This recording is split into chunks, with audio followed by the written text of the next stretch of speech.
at the beginning of the meditation, quite honestly, I hadn't got a clue what I was going to talk about. But, just as I mentioned the word, just to learn about how to make peace and be at ease and comfortable with your own mind, and how the mind, when it's at peace, creates a very relaxed and healthy body.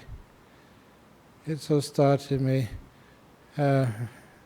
being reminded that this thing which we call the mind, many people say its name, many people talk about it, but very few people know what it truly is, and just how powerful this mind can be for so many different benefits.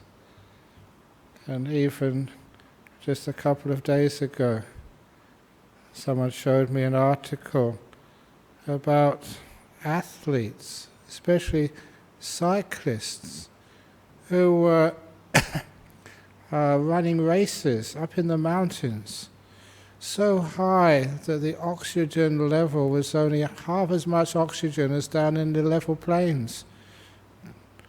And even though that sometimes they needed oxygen bottles to be able to ride their bicycles because they weren't able to breathe in enough oxygen to satisfy the exertion of their legs on their bicycle. Some doctors, they tried a few experiments on these cyclists. They tried giving them empty bottles. And some of the cyclists didn't even notice they were empty. They were still being able to cycle as if they were getting oxygen from the bottle. It was like a placebo effect. They were wondering, how can that work? I remember years ago seeing other articles of people who had problems with their knees, and the doctors would put them under anesthetic, do an incision on their knee, sew it up again immediately without doing anything to their knee, putting a bandage on, and they got better. That placebo effect, the nature of the mind being able to influence the health of the body, is again very well known. But what is this mind, and how can we get to know this mind so well that we can make use of these things? And it's like this mind, we know it's very powerful. We don't know really what it is or where to find it. It is because of that that I adapted, really a lot of adaptation, to a simile of the Buddha, and I called it the simile of the emperor. And in this simile, this metaphor, there was an emperor who was so powerful, so strong and influential, but no one knew who the emperor was. Every time the emperor appeared in public or in front of the TV screen, the emperor was covered with 5 garments, was covered with boots, which went halfway past his knees up to his thighs. And then over the boots were these trousers, which overlapped the top of the boots and went up way past his waist. And over the top of his body, from the neck, covering down to the, overlapping the trousers, and down to the wrist. I just said his, we didn't even know if it was a he. There was his jacket.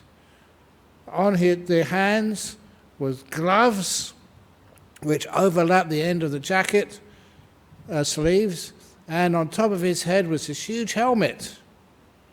So every part of his body was covered, and where the different garments met, those garments overlapped, so no one could see what this emperor was, whether it was male or female, whether it was Asian or African or Irish or Australian. They didn't know who the emperor was.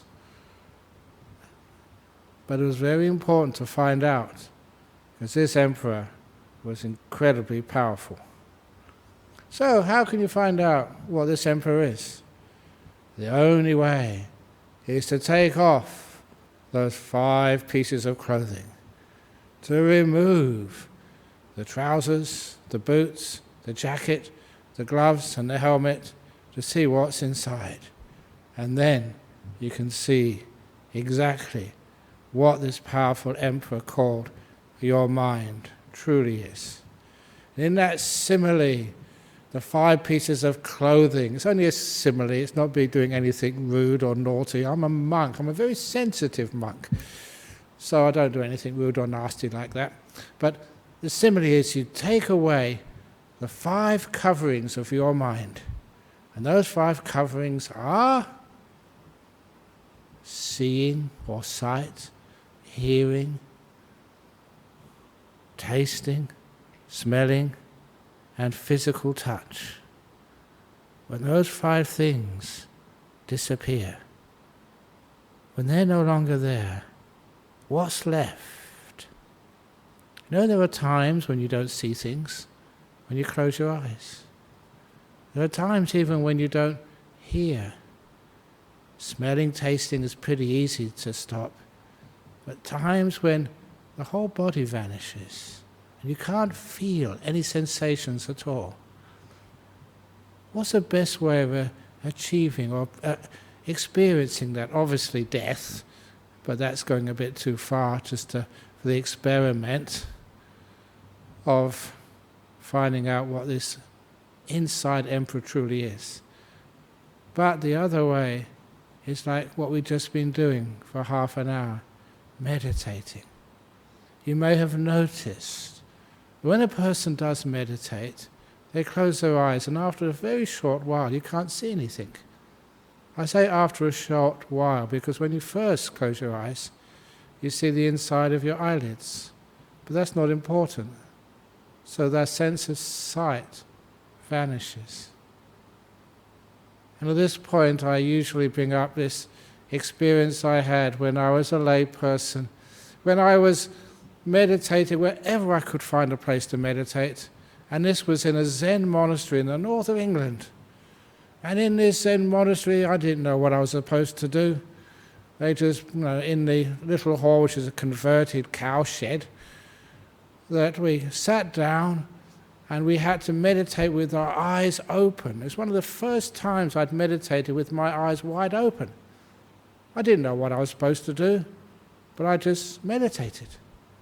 But because I'd done some meditation before and I knew how to be in the present moment and stop this inner speech, as I was just with my eyes open, just being very peaceful, very calm, a strange thing happened. One of those weird experiences which show you there's more to this world than you'd thought. And at this time, I was a theoretical physicist. When I just looked at this wall, just a whitewashed wall, then, suddenly, without warning, the wall disappeared. It vanished. It just wasn't there anymore. Which was so weird. One minute there was a wall, solid, and now there was nothing there. And of course, instead of getting scared or think I was going crazy, I used what we do in Buddhism called insight. What's happening? And it soon became very clear to me that this is just the nature of the physical senses, especially the sense of seeing, sight. If you watch something, put your full attention on watching, and what you observe doesn't move or change, it disappears. The sense of sight turns off. Of course, in those days I never had many similes, but today one of the best similes is the computer screen. You may have your screensaver on there, beautiful picture, and then you don't touch the mouse, no one touches anything, and after a little while, the screensaver turns off. Bit of efficiency, not wasting energy. And that's what sight does. If nothing moves, the sense of sight turns off.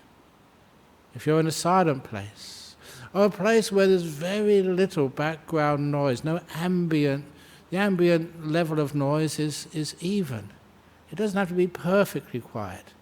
Although I must admit, though, that I've been in some places, or some caves, or some monasteries, or some places in even European forests in the winter time when no one is around, or in the Australian bush, and sometimes you get up early in the morning and there's no wind and everything is just so silent and peaceful. Sometimes that external quiet just turns off my hearing. In other words, the sense of hearing disappears. Smell and taste are very easy to turn off. One of the hardest of the five senses to turn off is your bodily sense, the sense of touch. But just doing some meditation. Again, I'm a 69-year-old male.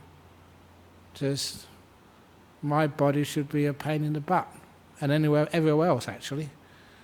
But when you meditate, you just put the body down, you relax it as best you can. It's never perfect, but after a while, the body vanishes.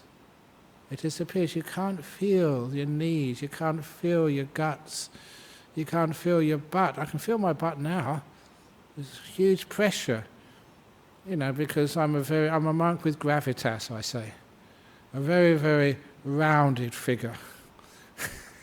In other words, fat. But it's a happy fat. And so there's a lot of weight on my butt. And I can feel the pressure now, but when you meditate, you don't feel anything. The whole feeling disappears. So the whole body you can't feel anything. It's such a beautiful experience just to let go of that sense of physical touch. You're sitting there, your eyes closed, you can't hear anything. Although the sound of this air conditioner on heating, because it's cold today, is right next to me. I can hear this now, but when I was meditating, I couldn't hear a thing. Because your sense of sound turned off. So when you actually learn how to calm down all those senses, calming down so nothing moves, nothing changes, then after a while they disappear. This is the art of meditation. You don't have to do anything, just keep things still, motionless, unchanging, and they disappear by themselves. So you can't feel your body, you can't hear any sounds, you're not seeing, smelling, or tasting anything. There's five senses, there's five pieces of clothing which hide the emperor. I just call it the emperor because the mind is incredibly powerful inside. And the first thing about that, the emperor, is it male or female? Ha ha ha. Hasn't got gender. Anything to do with gender, male, female, or any of the genders in between, all of those genders are to do with your body. When you get to the mind, there's no gender at all.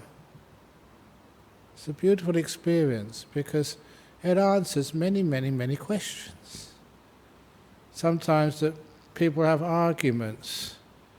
Can a Buddha, maybe the next Buddha, can the next Buddha be female?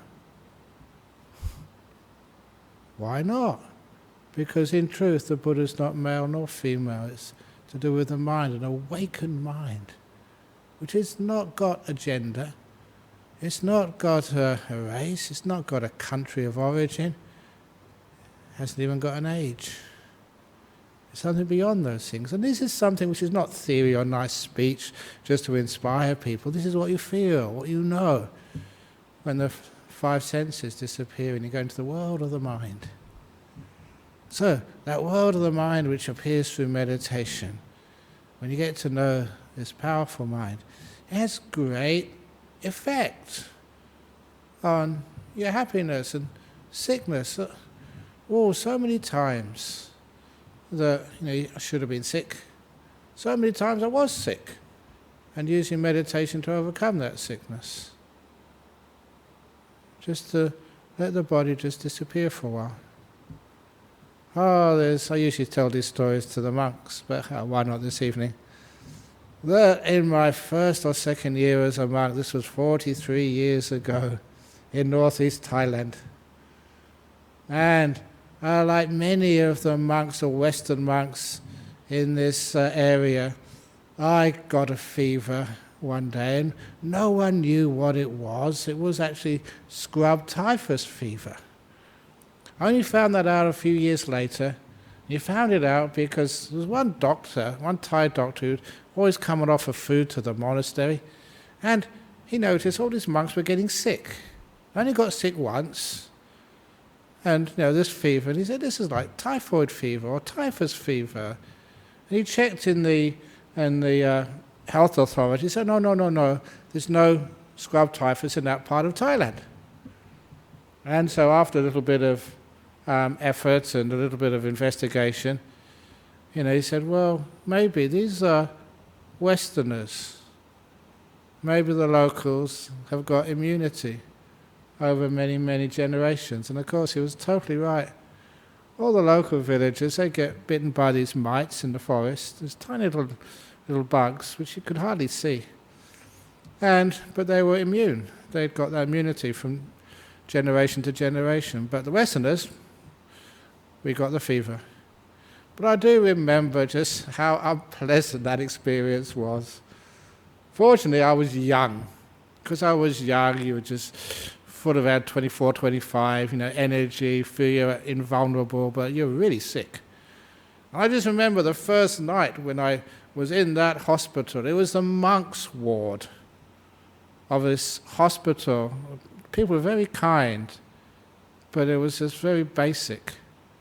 So it was one of these wards with 6 beds on either side of roughly, and there was a nurse's station. And I always remember just the fear which arose just when the nurse disappeared at 6 p.m. I did know enough Thai to ask the monk in the next bed, the night nurse hasn't appeared yet. Should we go and tell somebody? And he looked at me with disbelief. What are you talking about? A night nurse? There is no night nurse in this hospital. They only work from 7 o'clock in the morning to 6 o'clock at night, that's all. What happens if some of us get sick at night, if we have a medical crisis? Oh, it's just unlucky karma, that's all. And that attitude of just saying it's unlucky karma was not very encouraging. And it was there later on. I have to mention the nurse. The nurses are wonderful people. Male nurses, female nurses. But this one nurse who used to come to the monks' ward to inject me with antibiotic, I'll never forget her. I can even picture her now. I was a young monk just learning my meditation, trying to be kind to all beings. But I have to confess, in all honesty, whenever I did my loving kindness meditation or chanting in the morning or evening, I always made exceptions. May all beings be happy and well, but not her. And you know why? Oh, it was just so hard. She would come twice a day to inject me on the bottom. I was going to say the bum, but I shouldn't say the bum because that's a rude word to say the bum. On the bottom. Oops, I've just said it 3 times. To inject me. And these were the days when they had recyclable needles. So they'd use them in Bangkok first of all. And having used them in Bangkok and not being able to sharpen them anymore, they send them up to the provinces, and Ubon was one of those provinces, the country bumpkins they sometimes called them, the right word for them in their translating from Thai into Isan, northeastern into English.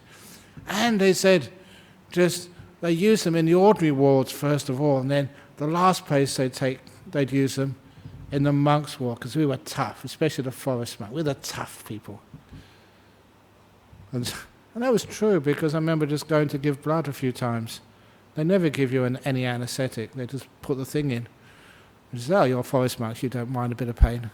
They could have asked. Anyway, so she'd come twice a day with these dull old needles to inject my bottom. And it wasn't an injection. The needles they have these days to inject you, they're just so painless. Use them once and they throw them away. These ones they kept on using them, so they're pretty dull by the time they got into your backside. And she never injected them, never injected. Stabbed. Oh, that really hurt. Especially after about 3 or 4 weeks, twice a day. My butt was so sore. So I just, it was a failure. I should give loving kindness to all beings. But I must admit that was very hard. But anyway, why I'm saying all this was, that was also, I can't miss this opportunity. When Ajahn Chah came to visit, you can imagine I'd been there for a couple of weeks and not getting better at all, still having the fever, no one knew what was wrong. And then Ajahn Chah, my teacher, came to visit me, and I felt just so, you might say special, that he'd taken the time out to visit me. Oh, it's so wonderful. And he came by my bedside, and he said, Brahma Wangso. I said, yeah, I wanted some kindness. And he said, you're either going to get better or you're going to die. Then he turned around and left. Oh, sometimes I don't know. At the time I thought, well, if that's what you're going to say, better not to come here. But you can't argue that was so true. And as it was, as you can see, I got better. But I do remember one of the times. And I wish I had been a bit more mindful, but I can understand why I wasn't, because I had such incredibly low energy. Never had so much low energy as that time. Fever for about 3 or 4 weeks. And anyway, that one day I got sort of depressed, but not a depression which was negative. I don't know that. I thought, oh, this is really awful, nothing's working, this is terrible. So why don't I do some meditation? And actually practice what my teacher would teach me, what the Buddha would say. Do something useful. Now this was like 3 weeks or 4 weeks into a very heavy fever, and nothing was working, feeling just so exhausted. And so I decided to meditate, and obviously not cross-legged, but just laying on the bed, laying on my back, or half on my back, half on this, half on that, and being able just to let go of my body. And that was such a wonderful experience, just sitting there, not sitting there, laying there, with legs all over the place. So you've seen people in hospital with a fever, they're not really caring about just how their body is positioned, you're all over the place. But then just going deep inside, away from my body, closing my eyes.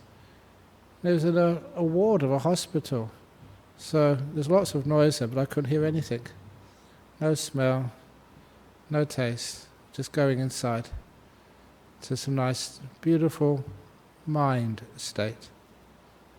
Oh, it was just a wonderful time. And I'm pretty sure that would be when the fever stopped. Simply because that's the nature of the mind. It's incredibly powerful, and it's so powerful inside, it just stops all this stuff in your body. And very happy afterwards, the negativity, oh, that went. And also showed me that those meditations are possible, even when you're sick. Because maybe I wasn't told they're not possible. A lot of times people think, oh, you can't do it when you're sick, it's impossible, so they don't even try. It's not actually trying, it's just letting go. And taking off those 5 garments so you can see what this real mind is. And the mind isn't sick, it's just the body is sick. When the mind is accessed and become powerful, it can do huge things for your own body and heal it.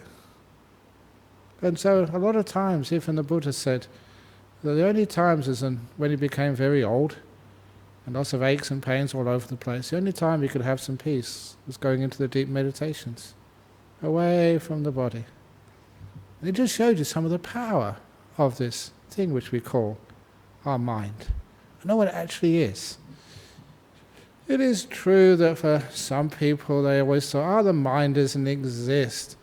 And these are scientists who should really be ashamed of their thinking of scientific credentials.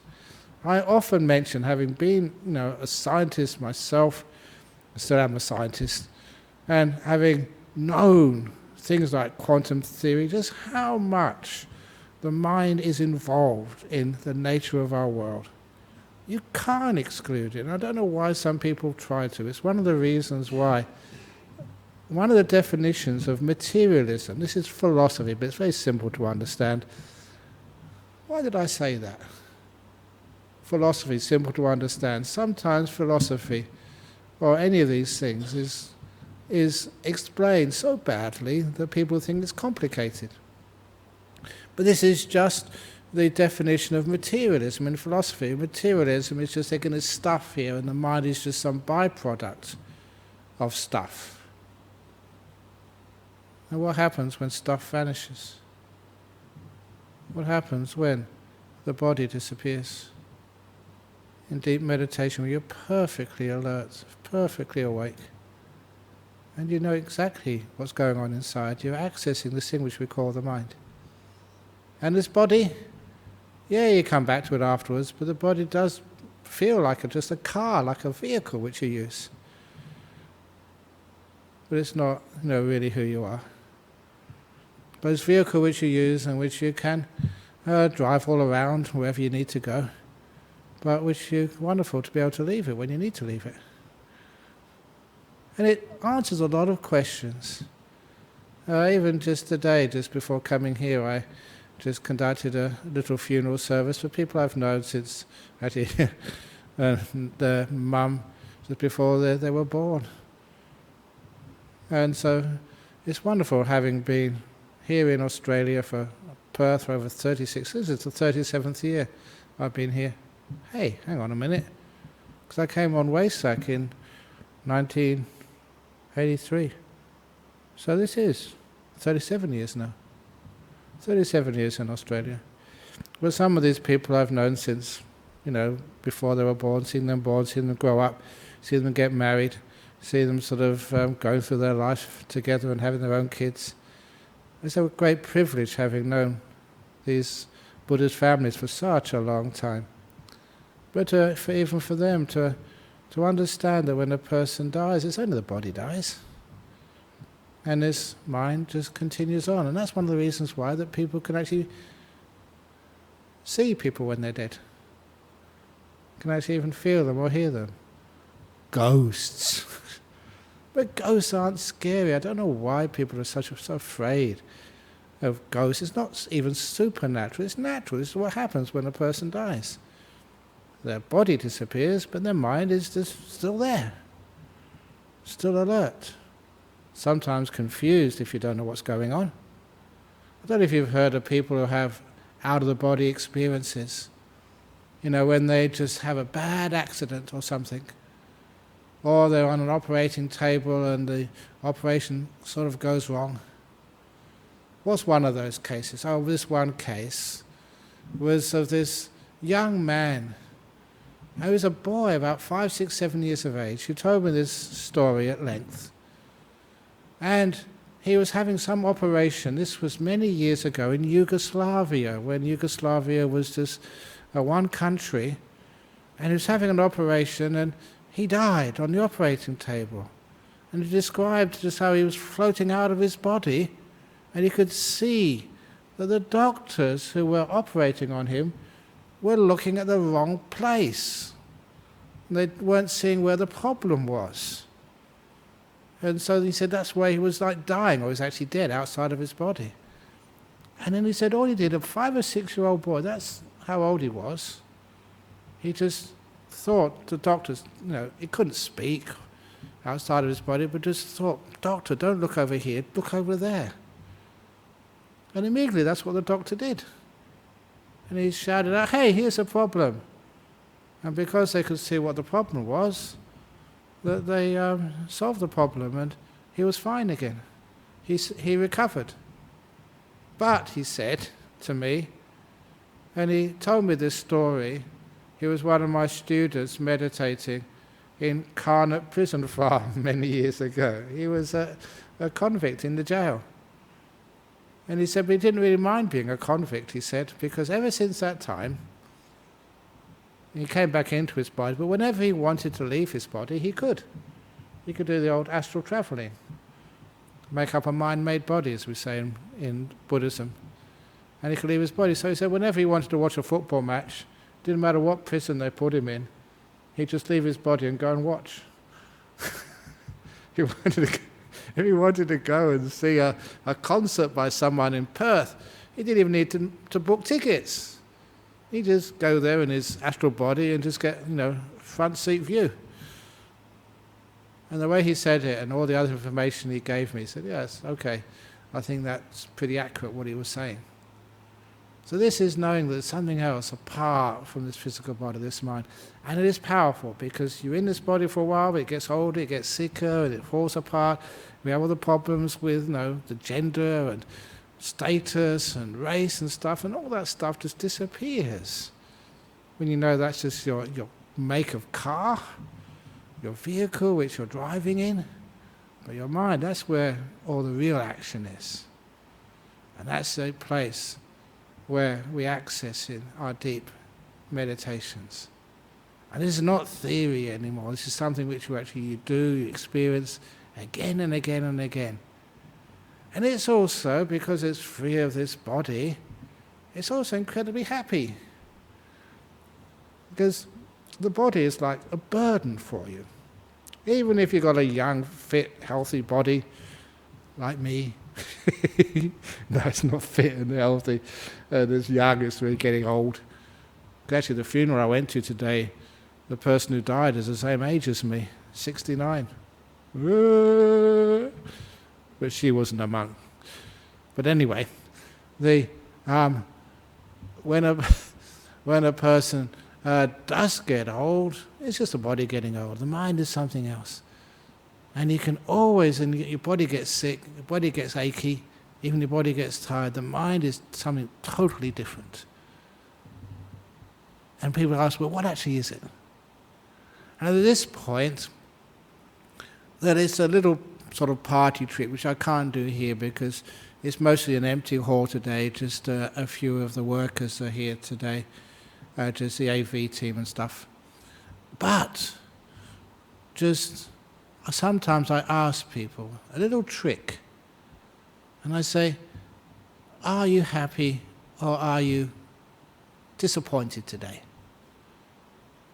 And sometimes in the halls which I give talks in, sometimes when there's no COVID, there's sometimes thousands of people in those halls.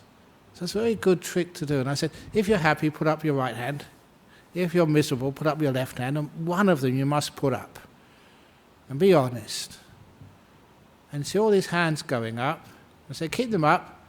Now with your finger, please, if you're happy, please point to that happiness for me. Point to it. If you're miserable, point to it. And it's a wonderful thing to see people. I wish they would actually film that, because they go pointing here, there, all over the place.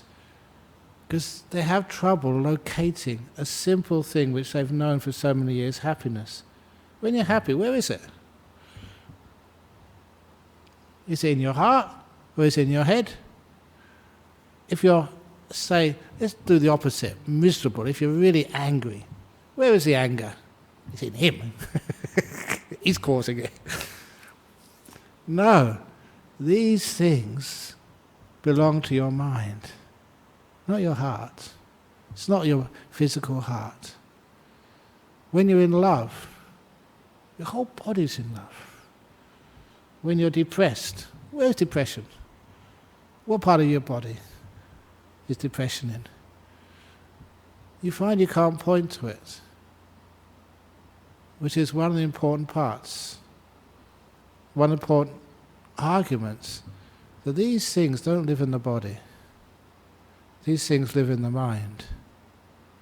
Just like if you want to know what is a garden is where you find beautiful bushes, flowers, trees.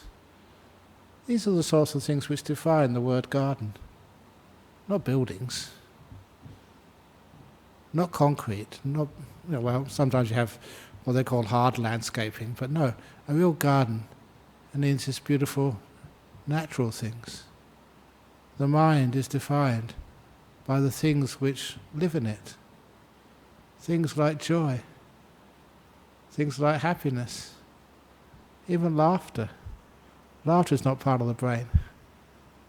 Laughter is part of the mind. Inspiration. Have you ever been so inspired, sometimes you like to cry?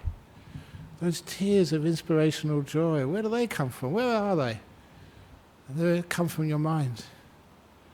Which is why old people, young people, sick people, people about to die, they can still laugh with joy. Amazing to see. I've seen that and it's true. But it's because it's not coming from the sick body, it's coming from the mind, which has joy and happiness. So it's important to know that. That shows that there's some places in this world, some places in this body, but some things which we just haven't really explored, the nature of the mind. And of course how the mind can affect the real world of stuff. The PEAR project, P-E-A-R, Princeton Educational something. But anyway, that lots of people have been just trying to find out, is this really true? Can the mind change like random number generators? And of course it can. It has been proven. The evidence is there. This is not coming from brains. This is coming from minds, interfering with natural rules of science. Brilliant to see. Great professors. I really admire them. Because actually what they have to prove takes far more evidence than usual criteria of proof. Anyway, to go back to the nature of the mind, that's what we cultivate more and more in this path we call Buddhism or spirituality. To purify the mind, to strengthen it, making it really powerful. And that's, where in our meditation, if we have some really nice meditation, very peaceful, still meditation, then what happens is you get energized. You get power.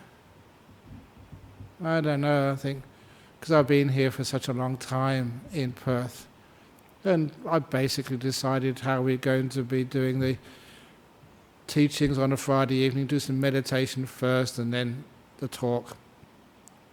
To be quite truthful, one of the reasons I do this is because for half an hour, I'm leading you meditating, but that's just stuff I always say, but I'm meditating myself. And when I meditate and get very peaceful and still, you get so much energy and joy coming up. So that's what powers any talks which I give. The peace, the joy from that little half an hour of meditation, which means your mindfulness, your awakeness is very strong. Which also means you can perceive so much joy and depth in whatever is going on.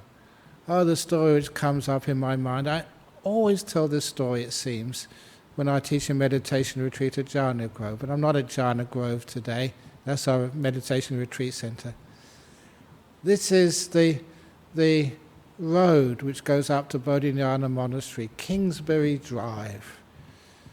And this event happened after I'd been living there for about 7 years. And in those 7 years of living there, it was a lot of work, building and cleaning and teaching and doing so much work. But I've been going up and down that road maybe 3 or 4 times a day on average. 3 or 4 times a week on average. But this day, I think I'd been giving a talk somewhere and stayed overnight, and somebody picked me up from the train in the morning. And I had time. It was a beautiful spring morning, not hot, blue skies, but not totally blue, like sometimes the empty skies can be burning, too hot here in Western Australia. This was a cool, beautiful day with those cotton wool clouds just drifting over, white, just drifting over the hillside. And I asked my driver, please, can you let me out of the car? I'm going to walk up the hill today. And he eventually let me out. And I walked up, it's only 2.2 kilometers from the bottom of the hill up to the monastery where I was living. I had plenty of time. I was not trying to conquer the hill or beat some record. I was just ambling up at a nice, comfortable pace, enjoying the scenery. But that's when I got very shocked. Because what I was seeing was totally different than anything I remember viewing through the window of a car. Walking up that hill was like walking in a different hillside. I saw so much detail, so much beautiful green grass and the little creek in the bottom of the valley and the trees and I don't think there was any cows in those days there, it was just sheep. And I could see all this wonderful wildlife and grasses and trees and bushes. And how come I'd never seen that before? How come I'd missed that? And then I just stopped. I was just so in awe of what I was experiencing and seeing. I stopped and just stared. I didn't move. And at that, the hillside just went to another level of beauty. You could see these individual blades of grass, just so green, like fluorescent, and rocks with the lichen on them, and the tree barks, and little animals, and things going around. And it was so gorgeous. It was one of those moments you just don't want to tear yourself away to walk up to the monastery. The monastery was right there, just so much beauty and detail. But whenever you enjoy something like that, you always have what we call the insight practice. You have stillness and peace, but why? What is happening? And of course, I soon figured it out. What was happening was when you were watching through the window of a car, you may think it's going slow, but it's still going at least 30, 40, 50 kilometers an hour up the hill. And what is actually happening to your eyes? You're being bombarded by one vision after another vision after another vision because the car is going fast. And then your eyes don't have time. That's all it really is, just time. Because how your eye sees is a chemical reaction on your retina. And that chemical reaction was probably only started, maybe only 5% complete, when another image of sight came through the pupil of my eye onto my retina. I had to deal with that. The colours hadn't properly formed. The detail wasn't there. When I got out and walked slowly, the images which fell on my retina, the back of my eye, were slower. They had more time to complete the chemical reaction and for my brain to actually appreciate and see the image. That's why just walking, you saw so much more and so much more beauty. But of course nothing matched standing perfectly still. Just standing there, the eyes open, not moving, and just seeing just the hillside just open up, and the greens, the blues, the browns, the greys were just more beautiful than I'd ever seen before. It's like they'd been polished, and the detail, the textures, everything was just so clear.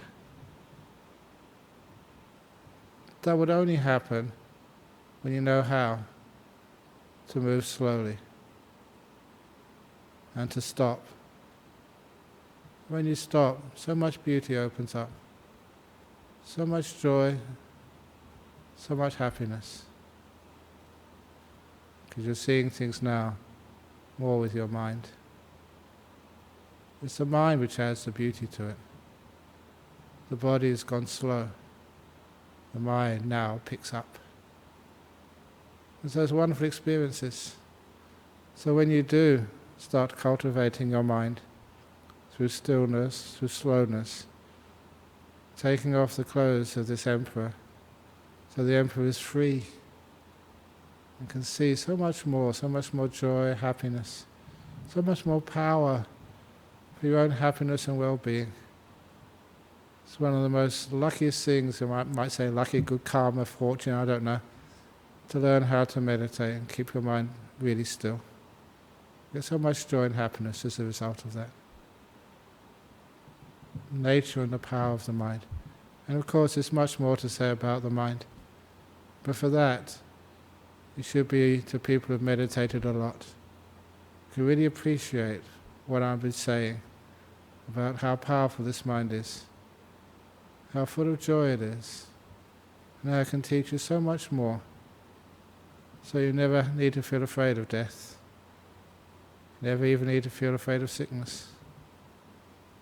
So much more to this, and that you learn from understanding the emperor, the nature of your mind. Oh, I'm really getting into this, but it's 10 to 9, so I should stop now. So thank you all for listening. Now we're going to have some questions, and hopefully some decent answers. You never know what question's going to come, so I never know what the answer's going to be. So let's have a see. Thank you. Oh, good, excellent. I'm very happy to have more questions, because usually I mention to people we have 3 questions on this little machine, the tablet, and then I talk to people who have come to the session. But because here it's COVID, so we can't have the usual crowd, afterwards I can just go straight back to my room. So from here, so I can answer more questions online. The first, Eva from Cambridge.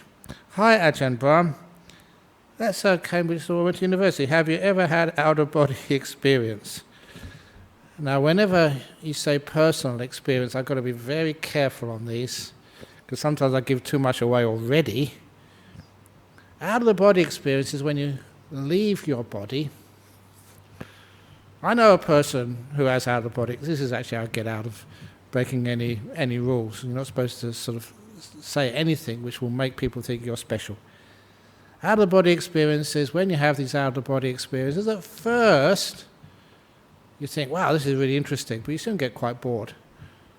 And it's also,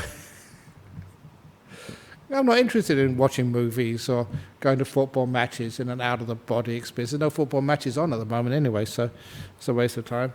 But also, you've got to be very careful, because I have, like many people, just have this sense of what's right and what's wrong, the level of virtue. It'd be a rotten thing to go and just say, check up on my monks. I wonder what they're doing this evening, my monks. Are they really meditating, or are they just lazing around in their kutis? It's like, having a CCTV camera which no one can really know. You can just go and watch people. It reminded me, there was this Burmese gentleman many, many years ago, and he told me just how he had his job in air conditioning, and just doing contracts. He had a job in Darwin. So he was in Darwin, and his English wife was in Cannington somewhere. And, he was, he really loved his wife. He was a very good man, but he was incredibly jealous. So every now and again, he was over in Darwin, and he'd come and visit his wife, in his astral body, just to check up that she wasn't misbehaving. And she didn't have none of those powers or anything, but she would know, because he was the husband. He would know. Okay, I can't say it was Simon. That wasn't his name. He had another name, but I don't want to give the game away who this was. Oh, he said, Simon, look, I'm faithful to you. Go back to Darwin and go back to work. And it was true. He sort of tell her afterwards that he was actually visiting, just to check up that she was okay. It's just out-of-body experiences. So that's something which you don't want to invade people's privacy. From Melbourne. I am a very sociable person. I am finding quarantine very hard without seeing anyone. What advice do you have to me? Please help. Get into your astral body, and you can go anywhere, and the police can't catch you. You can go watch movies, you can go and see your friends, you can have an astral body party. Is that social? I don't know, but the idea is quite sort of interesting. So, because you're in your room there, and just your body's there, but your mind is somewhere else. You're a very sociable person, quarantining hard without seeing anyone. One of the persons you can always see is yourself. And that's really important to have this self-love. That's right, it's my brother, Tony, he sent me an email, just haven't heard from you, okay, is COVID okay in Western Australia, because you don't get much news of Western Australia, all the news over there is UK. I said, no trouble at all, but what do you expect? We're used to social quarantine as monks. This is usual practice for us, staying in your room and hut for weeks on end. So, but what's the difference? How come monks are social quarantine or being with lots of people? I live a very weird life. Because sometimes I can do 6 months without seeing any human being, and not speaking, that 6-month retreat I did. And then you come out and maybe 3 or 4 months later, be in sort of Indonesia with 3,000 or 4,000 people, talking to them, signing books and saying hello, and just you go to extremes. I'm not supposed to stay the middle way, but you can stay in total solitude, or be some like rock star monk. But anyway, so how come as a monk you can be with many, many people, or by yourself, equally happy? And the reason is, it's always because when you are in quarantine, you're by yourself. There's always someone there. And that's you. And I made a point, and they call it these days self-love, of being a good friend to myself. Never being hard on myself, never being critical. Of course I make mistakes and say the wrong thing every now and again. Actually, too often probably. But you don't find fault with yourself. You don't try and escape from yourself. So you're in your room, in your hut, in my cave actually, and I just enjoy my own company. When you go and have to speak with one of the monks, you enjoy the friendship of your monks. When you go and just check up on the builder doing some work in the monastery, you're friendly to the builder. You're friendly to yourself. As many people are with by yourself. It's the whole idea of loving kindness, joy, peace, being in the moment. That's what I call loving this moment. So, you're finding quarantine very hard without seeing anyone. What you're seeing is suffering, wanting, being separated from where you are. So how about seeing the positive sides of quarantine? What you can do in Melbourne, a standard little technique, is get a piece of paper, put a vertical line down the middle. On the left-hand side, write all the things you hate about quarantine, all the difficulties, all the terrible parts of living in quarantine, all the stuff which drives you mad and crazy and nuts, not being able to see your friends. Write that all down on the left-hand side. It only take you a few seconds. Actually more than that, but easy to fill in. And then on the right-hand side, all the benefits and positives of being in quarantine. Say, there aren't any. Yes, there are. Write 1 or 2 down. Don't have to go to work. Don't have to, if you've got a car, you don't have to be in traffic jams, or you don't have to be in buses, or wait for buses. You don't have to get caught in the wet. Write all the positives down about being in quarantine until you fill up that side too. You find once you get 1 or 2 or 3 positive things about being in quarantine, you can think of many more. Until you get those first 3 or 4 down, it's very difficult. Once you've done that, get out the pair of scissors, cut the piece of paper in half down that vertical line down the middle. All the things you hate about quarantine, throw that in the rubbish bin. All the things you like about quarantine, the positives, photocopy it many times. Laminate it, put it in different places in your house, leave it around the place, in your garden, always to remind you of the positives in life. In India, my mother wants me to perform religious activities at temples and bow before God. I find these activities dry without in my heart. I always argue with her, please advise. I don't know if it's an Indian tradition, but it's a Western tradition, a Thai tradition. Most traditions, we always argue with our family members, especially when we get old. Argue with your mother, argue with your father, or whatever. But always remember, just how long is your mother going to be there with you? So if that's what she wants to do, please you go and do it with her. It's not in your heart to maybe bow in a temple or before a god or something, but isn't it in your heart to love your mum? Just do it because of her. It's not loving God, it's loving your mum. You do that there, mum, because I love you. So, and after a while, she won't be there forever in your life. There'll be a time either you get married and you go to another place, get a job somewhere else. But while you're with your mum, just be kind to her. And I say that because, the funeral today, her mother passed away, and I told the children, always remember your mum, and do some of the things which she liked to do, the good things you like to do, even if you don't think it's appropriate, because it's not your sort of thing. But that was your mum, so do it for her. From Portugal, how can we reconcile with living with the fear of the virus and try to live a relatively normal life? Oh, the virus won't be there forever. And just don't let the virus get into your mind. The virus can only attack the body. The mind is something totally different. And you can see other people, even some people who have the virus. This is from Portugal, so they're harder hit than places like Perth, Australia, but still, it's a saying of the Buddha, even though your body is sick, don't let your mind be sick.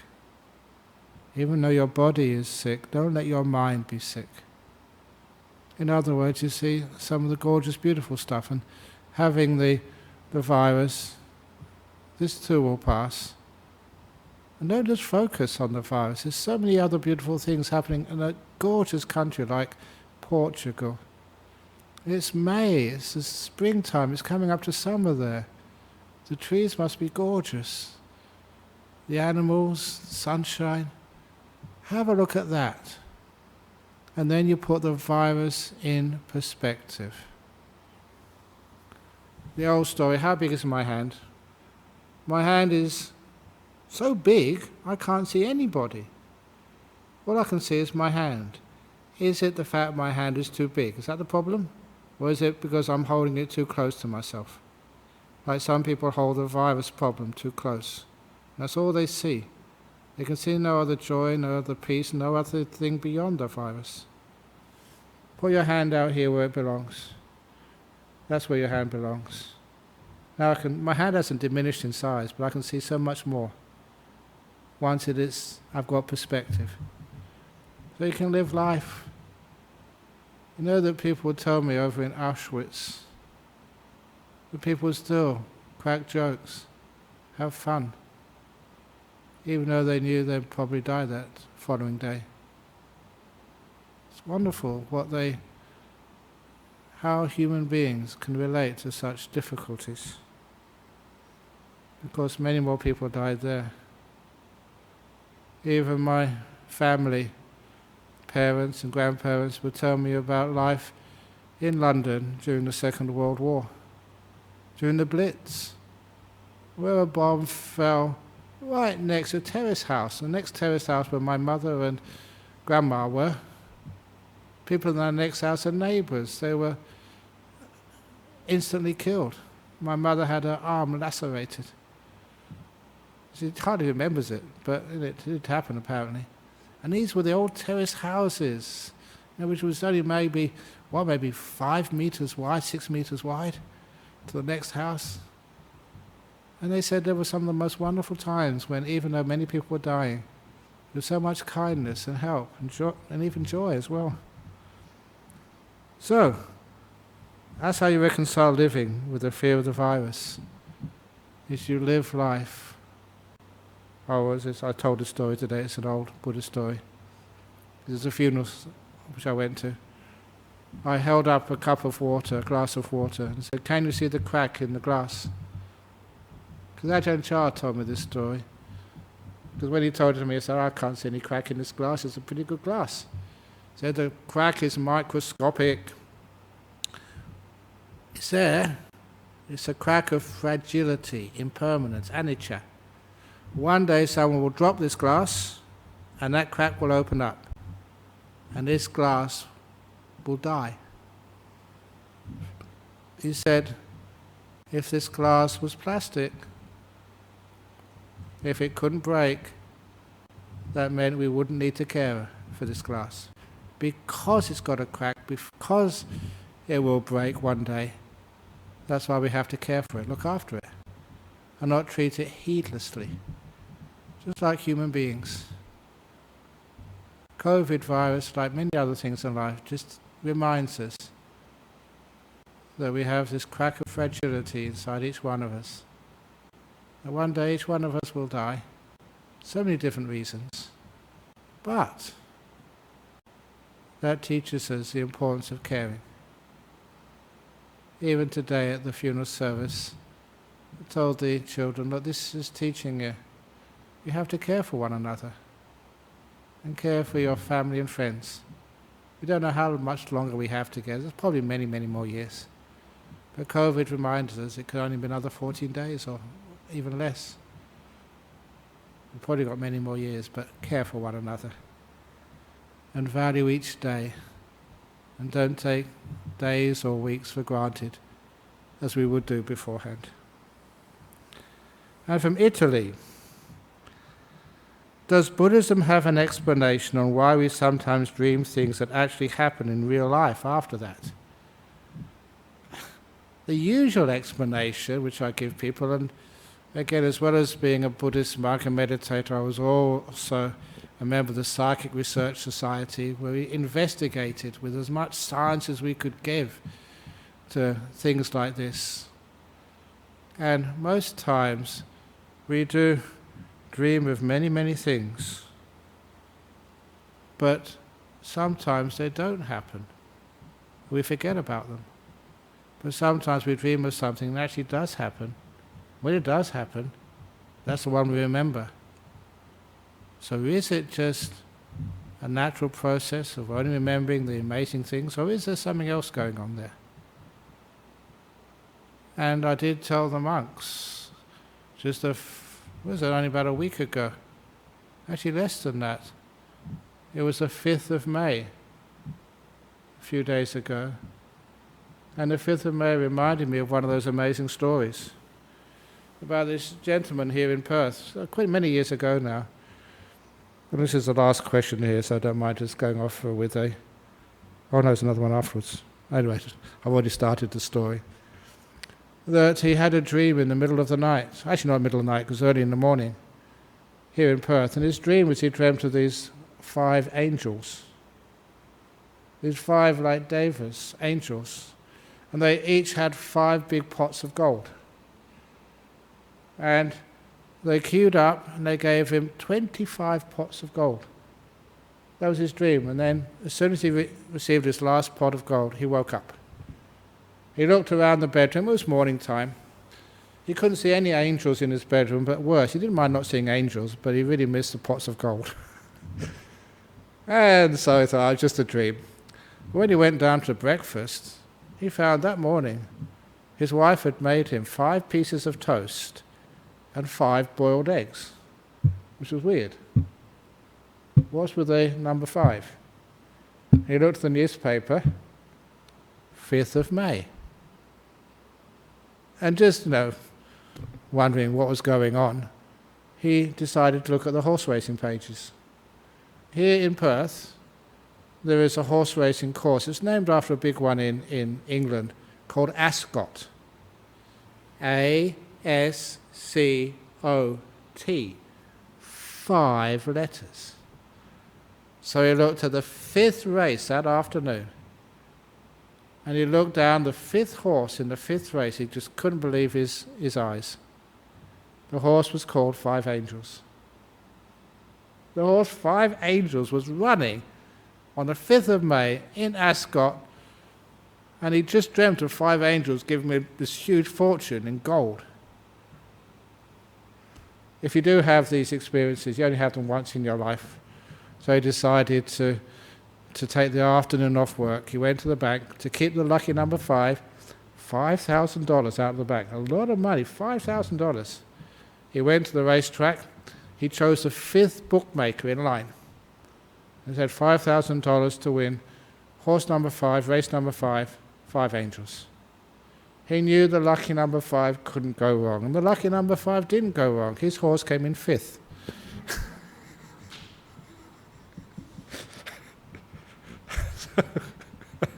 Oh.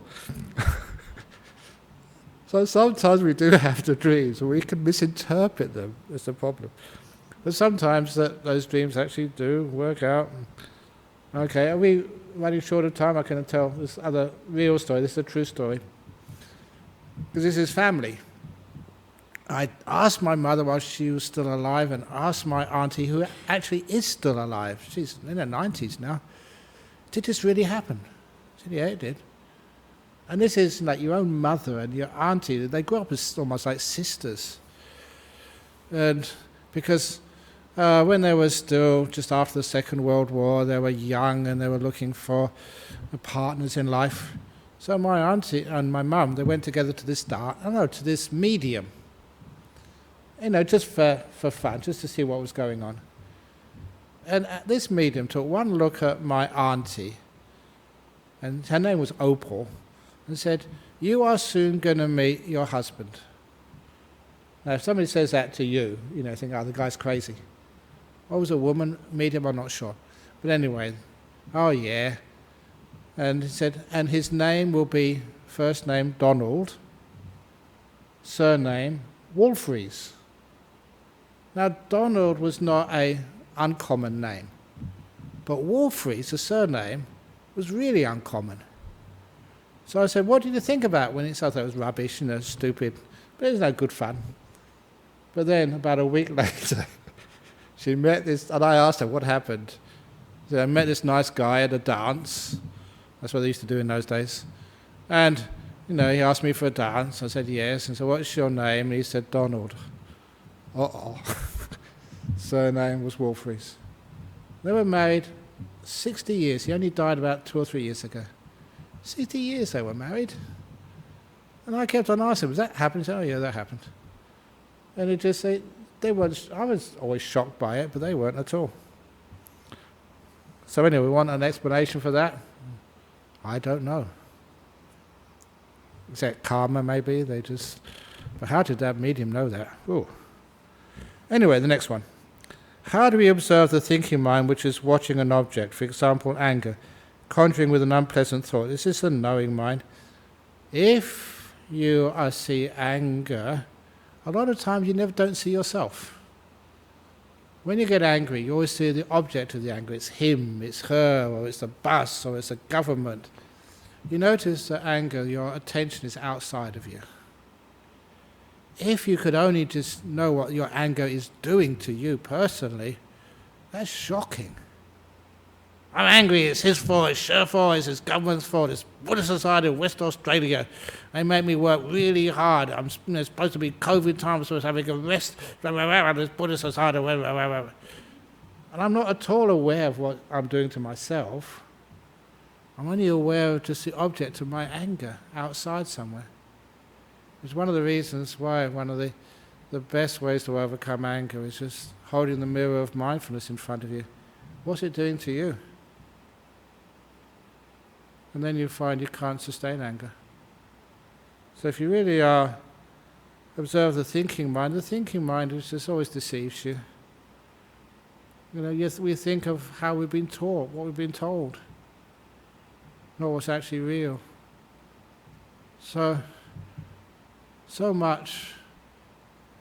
An example of that is when I was a student, smart little conceited young man, and I learned astronomy. That was astrophysics, that was one of my areas. I joined the Astronomy Society as well. And I knew all these names of all the stars and the constellations and stuff. And when I became a monk, sometimes on clear days, you look up in the heavens, and I knew the name of the stars, but I couldn't see their beauty anymore. And it took me years, deliberately, a lot of effort to actually forget the names.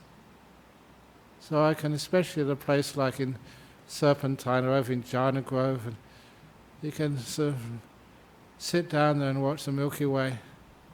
I know the name Milky Way, but what star is what and just how big they are and whether that's a galaxy there or a nebula or whatever.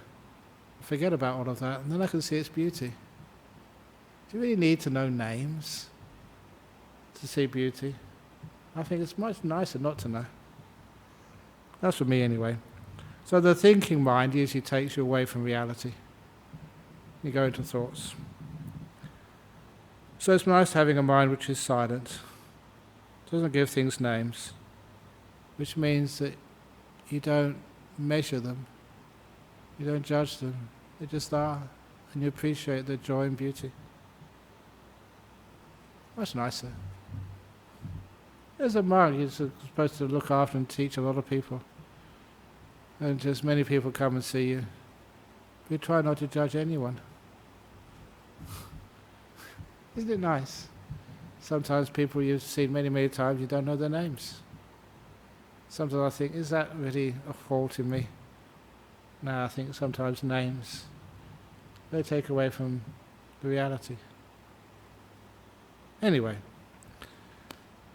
so, a knowing mind, a mind which knows is a mind which is silent in the present moment. It doesn't need to put things in words. A knowing mind doesn't judge. It doesn't judge enough to give a word to something. And so is the best minds. Peaceful, beautiful, enjoys beauty. Okay, that's been going on a long time. So now I've got into the habit ever since the COVID time of giving a blessing instead of just an ordinary chant at the end. So I'm now going to give the usual, after the Friday night talk, blessing.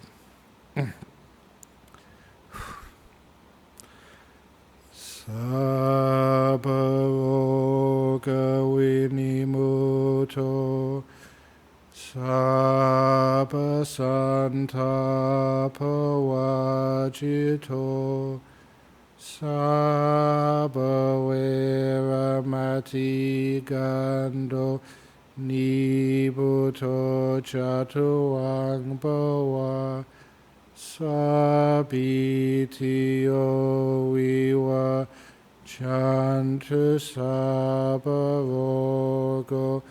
vinasatu mate bhavan vantarayo sukhi dikayugo bhava Apiwadan hasilitsa nichang Uttapachalino Chataro Dhamma Vatanti Ayuano Sukhang